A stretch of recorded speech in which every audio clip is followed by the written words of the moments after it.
سب سے پہلے احساس ہو جائے کہ میں نے غلطی کیا ہے اور مجھے سوال ہو سکتا ہے، ہر عمل پر مجھے سوال ہو سکتا ہے، اور اس کے بعد جب آپ دیکھیں گے تو اللہ تعالیٰ اتنے دروازے معافی کے کھولے ہوئے ہیں جس کا آپ اور میں اندازہ بھی نہیں کر سکتے۔ جتنے دروازے اللہ نے عذاب کے کھولے ہیں اس سے کئی گنا زیادہ دروازے اللہ نے معاف کرنے کے کھولے ہوئے ہیں بندوں کو اپنے۔ ہم ایسے اللہ کو چھوڑ کر ہم کئی اور در پر جاتے ہیں، کئی اور مقامات پر جا کر امید کرتے ہیں کہ یہ ہم کو معاف کرا دیں گے، جبکہ اللہ کہتے ہیں کہ یا ایھا الذین آمنو۔ میں نے اپنی جو شروعات کی بیان کی سورہ تحریم سورہ نمبر 66 کی آیت نمبر 8 سے شروعات کی، یا ایھا الذین آمنو توبوا الی اللہ توبۃ نصوحا۔ اے میرے بندو، اے ایمان والے لوگوں، اے مسلمانوں، اللہ سے توبہ کرو، اور ایسی توبہ کرو توبۃ نصوحا جو اللہ تم سے قبول کر لے۔ ایسی توبہ کرو، تو وہ توبہ کیسی کی جائے؟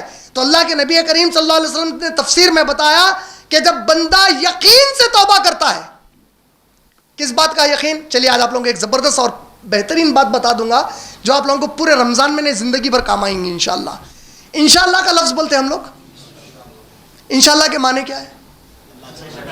بے شک اللہ چاہے تو، پکی بات ہے۔ اگر میں کسی سے بول رہا ہوں بھائی میں 8 بجے تک آؤں گا، تو میں بولتا ہوں انشاءاللہ 8 بجے تک آؤں گا، پکی بات ہے۔ اگر میں بول رہا ہوں کہ اللہ نے چاہا تو میری انشاءاللہ میری یہ نوکری لگ جائے گی، یہی بولوں گا نا۔ لیکن بعض معاملات پر انشاءاللہ بولنا جائز نہیں ہے۔ ان میں سے ایک ہے گناہوں کی معافی پہ انشاءاللہ اللہ مجھے معاف کریں گے، پکا سزا ہوتی۔ نہیں سمجھے؟ بندہ گناہ کیا، معاف کرنے کی ذمہ داری کون لیے؟